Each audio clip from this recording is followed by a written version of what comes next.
Students, welcome to my channel Nidhi बसीन mathematics classes. आज हम बात करने जा रहे हैं chapter number 1 class 10 root 2 is irrational. इसको हम प्रूव करेंगे। इर्रेशनल का नंबर मैथमेटिक्स में होता है कि हम उसे p बाय क्यू की फॉर्म में नहीं लिख सकते, लेकिन इंग्लिश में इसका मतलब होता है, जैसे हमारे मम्मी पापा कई बार कहते हैं ना ये बात ठीक नहीं है, तो हम उसी चीज को लेकर इसे प्रूव करेंगे। सपोज हमारे मम्मी पापा कह रहे हैं कि रूट 2 जो है वो इर्रेशनल है, ठीक है। अब हम अपनी बात को प्रूव करने के टाइम कई बार कहते हैं ना, मैं आपको प्रूव करके दिखाऊंगा कि मैं जो सोच रहा हूँ वो ठीक है, ठीक है। उसको प्रूव करने के लिए सपोज हमने एक प्लान बनाया कि हम ये स्टेप्स फॉलो करेंगे, ठीक है, और प्रूव करेंगे कि रूट 2 जो मम्मी पापा कह रहे हैं कि इर्रेशनल है, मुझे लगता है वो रैशनल है और मैं उसे प्रूव करके दूंगा, ठीक है। अब हमने यहाँ पे पहला स्टेप में प्रूव कर लेना है कि जो मुझे लग रहा है सही है, इसका ऑपोजिट मुझे सही लग रहा है, तो ऑपोजिट क्या है? Rational. Assume opposite of what is to be proved, ठीक है। दूसरे स्टेप में हमने क्या कहना है? क्रॉस मल्टीप्लाई करना है। थर्ड स्टेप में हमने इसको स्क्वायर कर देना है जो हमने क्रॉस मल्टीप्लाई करके निकाला। फोर्थ स्टेप में हमने एक थ्योरम लगानी है 1.3 और उसके हमने थ्योरम लगानी है 1.3 और उसके अकॉर्डिंग हमने ए को लिख देना है 2c। स्टेप 5 में हम कहेंगे इसको हमने जो स्टेप 4 में जो हमने एज्यूम किया इसको हम स्क्वायर कर देंगे और इसकी वैल्यू जो है हम स्टेप 2 में जो हमने लिया था उसमें सब्स्टिट्यूट कर देंगे और फिर हम देखेंगे कि मम्मी पापा सही कह रहे हैं कि हम सही कह रहे हैं। अब इसे मैथ्स में प्रूव करते हैं। लेट अस अज्यूम, हमने क्या अज्यूम कर लिया कि रूट 2 एक रैशनल नंबर है। रैशनल नंबर का मतलब होता है हम इसे फ्रैक्शन में लिख सकते हैं।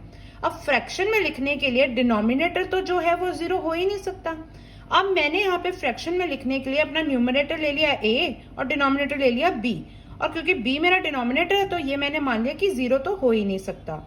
और मैंने एक और चीज मानी कि a और b जो है वो को प्राइम है। अब ये को प्राइम का क्या मतलब है? प्राइम नंबर्स का मतलब क्या होता है कि वो अपने आप से डिवाइड होते हैं और 1 से डिवाइड होते हैं। अब को प्राइम जब दो नंबर्स आपस में होते हैं, इसका मतलब उनके पास जो कॉमन फैक्टर है वो अदर देन 1 नहीं है। No common factor other than 1, मतलब ये दोनों जो है सिर्फ 1 से ही डिवाइड होते हैं और किसी से नहीं होते।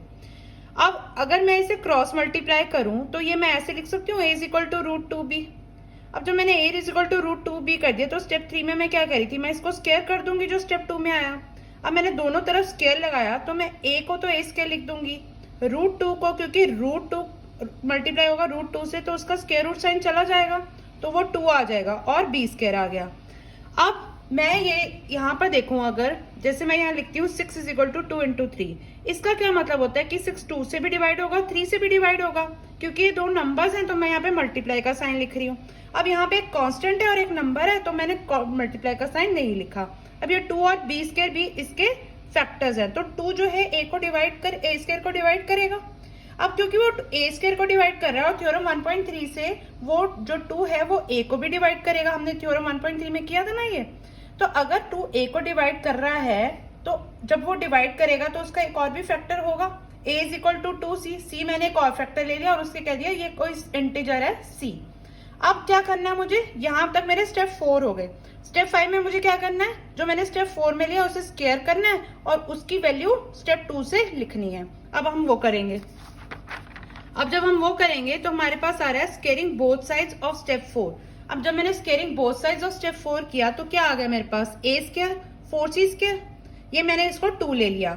अब मैंने 1 क्या लिया था, यहाँ पर मैंने 1 क्या लिया था, 1 लिया था मैंने a square is equal to 2b square, इसको मैंने इक्वेशन 1 माना था। अब मेरे पास क्या आई है इक्वेशन, अब मेरे पास आई है a square is equal to 4c square. अब a स्क्वायर जो है वो 2b स्क्वायर के भी बराबर है, a स्क्वायर जो है वो 4c के भी बराबर है, तो क्या ये 2b स्क्वायर 4c स्क्वायर के बराबर नहीं होगा? तो ये भी दोनों आपस में बराबर हो गए, ठीक है। अब जब ये दोनों आपस में बराबर हो गए, इसको मैंने सिंप्लीफाई किया तो ये b square is equal to 2c square आ गया। 2 ने 4 को डिवाइड कर दिया तो 2 आ गया। अब इसके ऊपर दोबारा से मुझे ये समझ आ रहा है कि 2 जो है वो b स्क्वायर को डिवाइड कर रहा है। अगर 2 b स्क्वायर को डिवाइड कर रहा है तो थ्योरम 1.3 से 2 b को भी डिवाइड करेगा। अब अगर 2 b को डिवाइड कर रहा है इसका मतलब वो उसका फैक्टर भी है, ये हमने करा था ना, तभी कोई चीज किसी को डिवाइड करती है अगर वो उसकी फैक्टर होती है। अब लेकिन हमने तो क्या माना, दोनों चीजों से हमारे पास ये आया, यहाँ पर आया b square equal to 2 square और यहाँ हमने कह दिया 2 डिवाइड्स b और यहां पर हमने किया था कि 2 जो है डिवाइड कर रहा है a को, ठीक है। यहां हमने किया था ना 2 डिवाइड कर रहा है a को, और यहां हमने कह दिया कि 2 डिवाइड कर रहा है b को। तो अब इन दोनों से हमें क्या आया, इन दोनों से हमें क्या मिला, इसका मतलब 2a और जो b है उनके पास एक कॉमन फैक्टर है 2। लेकिन हमने तो अपनी सपोजिशन में ये कहा था, जब हमने अज्यूम किया था कि इन दोनों के पास कॉमन फैक्टर सिर्फ 1 ही है, उसके अलावा कोई है ही नहीं।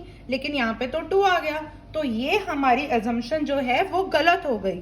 हमारी अजम्पशन क्या थी, √2 रैशनल है, ये गलत हो गई, इसलिए √2 इरैशनल है।